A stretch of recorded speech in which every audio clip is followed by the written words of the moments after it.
Hello, everyone, and welcome to episode 2 of the Q&A with the Aggie Vermes Smith Group. Today, I am so honored to have a very dear friend of mine, Sandra Miller, joining us from Santa Monica. Sandra is one of the first Engel & Volkers advisors to open a shop in California. She has been a rock star ever since. She has won multiple accolades. She's part of our private office group, and Variety magazine has named her in our top 30 agents in Los Angeles year after year. So welcome, Sandra. How are Thank you? you. It's so nice to be here and see your beautiful face, Aggie. I feel the same. I missed you since we saw each other at Exchange. So this is kind of a fun platform. Doesn't Exchange feel like it was a year ago? It does. And it's always so much fun. It's like I can't wait for the next one. I So know. It'll be here before we know it. I know. And hopefully we will all be healed and the earth will be happy again. So I have some questions I wanted to ask you. You're on the board of the California Association of Realtors, is that correct? I am. So I was wondering if you could share with us some of the things that you feel would be important for real estate agents to be aware of during this time. So, as far as California Association of Realtors go, they have done an exceptional job of putting information out. They are working tirelessly. It's shocking to me. They're working harder now than before the virus, and they were always work hard. But they have a whole web page that's dedicated to the virus. It's CAR COVID-19, I believe, and it gives you and they're updating it constantly. So they give you everything you could possibly need for the state of California to do your business in this environment. And so do you hear from being on that board of specific things that realtors should be aware of during this time? Oh, there's so many. I mean, one is, depending on where you are as to if you can even show property or not. I know in the city of Los Angeles, you are not allowed to do any showings whatsoever, period. In Santa Monica, we're still allowed to show. But we have to do the distancing guidelines and everything the CDC recommends. In most other areas in California were considered essential services. So CAR has done a whole spreadsheet on all the different rules for all the different areas. It's one of the things that they're updating daily because it changes daily. It does change daily, and I have noticed that as well. And so up here in Napa, we are considered an essential service, but we have various guidelines. If somebody's in the house, you can't show the home. If it's vacant, you can show it, but you have to get permission. Obviously, we have to fill out all these new forms. So what advice are you giving your sellers who are wanting to sell during this time? If you have to sell right now, okay, this is not a want environment. So if you have to sell, if you have to move somewhere, if you've been transferred for your job and you have to sell, then sell. Do a virtual tour, do the right marketing. Hopefully it's in an area that you're allowed to show the property in, but put it on the market. I put it on the market. I put 2 houses on the market since this all started. And are you seeing deals going into escrow down there?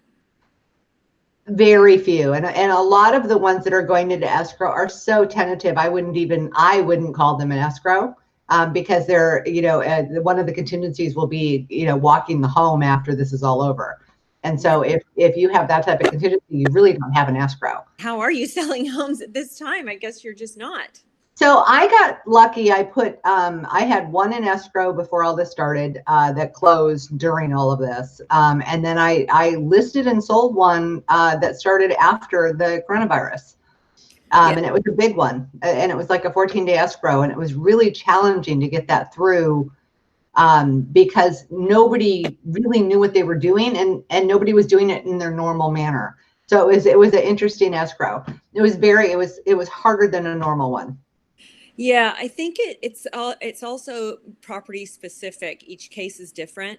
So I have a property up here that I chose to put on the market because it's a 150-acre parcel. It has 3 dwellings on it. And so, what we noticed up here in Northern California, a lot of our secondary home market comes not only from the Bay Area, but in many other areas. But the Bay Area folks really are trying to get up here because they want to get out from the city where everybody's on top of each other. You have to take elevators, you have constant contact. So right. one on the market, and I have been getting a ton of activity on that one. So, who knows? Yeah, it's definitely property specific. And there's a market down here, again, as long as it's not in the city of Los Angeles, that is moving, but it's, 50% of what it normally is. Yeah. So, and again, we'll see how many of those stick. Yeah. So I'm just making sure my team is, really focused on building their knowledge base right now, and myself included. I am the worst person when it comes to technology. I haven't had time to go through most of the academy classes. So in between Zoom meetings and Google Hangouts, I am diligently making my way through all of the academy programs that they have for us. Yeah, that's smart. I need to get on top of that, Sandra. Good reminder. Oh, it's tough. It's very hard. We're so easily distracted right now. Yeah. So it's I go back to Tom Bilyeu, one of my idols. He's like, get after it in the morning, stay focused, and just get it done. And so I've been really trying to emulate that process. So get up early, work out, really dig in, and get things crossed off my list. Yeah, I have to say I'm very impressed because on your social media, I see that you're jumping on that Peloton every morning. And every morning that you're jumping on the Peloton, I'm waking up and I'm going, Sandra's on the Peloton and I'm not. It's funny because I always wonder if I should post that or not. But in this time right now, I think it's so important to just try and motivate somebody else. So whether I do that, it's like I'm not doing it to shame anybody. I'm just doing it to try and help motivate people. Oh no, you're inspiring me because I did get up and get on my Peloton, not at 6 a.m, but I did get up, and it was because of you, because I saw it posted on Facebook. I'm like, okay, doggone it, I better get on there too. So as you know, I love to read books. I'm a huge reader. So I was hoping you could share with us one of your favorite books. Well, I don't know that I can't say that I have a favorite. I'm a voracious reader. So right now I'm reading a new one. I just ordered it. Actually, I haven't even started reading it for a book club that Woman Up is doing. It's a Brené Brown, I believe, book. And I just finished. I love Brené Brown. Okay. Did you see her on Netflix, her special on Netflix? I did. It was amazing. I watched it like 3 times because each time I watched her, I got something out of it. And of course, I'm laughing the whole time because she's hysterical. And so, what's on your nightstand right now? It's a leadership book by Malcolm Gladwell. Talking with Strangers. Oh my God, that book was so good. And I have the book. I actually have a signed book. I love him. But listen to the audiobook on that one because he brings in news clips of different times. It was really enthralling. I actually sat in my car because my commute's not very long, but I would get home and sit in my car for an extra half an hour just to finish the chapter. It was hysterical. So right now I'm reading one of Thich Nhat Hanh's books. I don't know if you're familiar with Thich Nhat Hanh. He is a spiritual leader, is a Buddhist.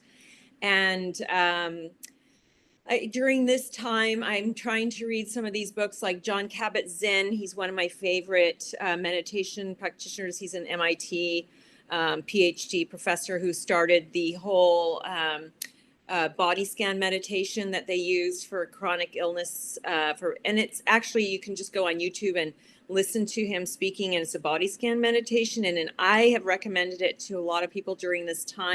Final note. Let's share something super uplifting. Do you have any great stories that would be uplifting for our viewers to hear? So I have one of my agents who's doing a phenomenal job doing the right thing right now. And she's making face masks for everybody. And she's delivering face masks to her clients and to me, which was fantastic. So she's been a shining light through this whole process. Isn't that great? That's wonderful. Well, Sandra, I really appreciate your time today and taking the time to chat with all of us. I really look forward to spending time with you over a cup of coffee in person. I know, right? Right. You have to come down or I'll come up we'll have wine. Yeah, exactly. So we'll do that soon. And I want to thank all of our viewers today for tuning in. I appreciate it. And you guys all have a great rest of your day. All right. Ciao, ciao. Bye, Aggie.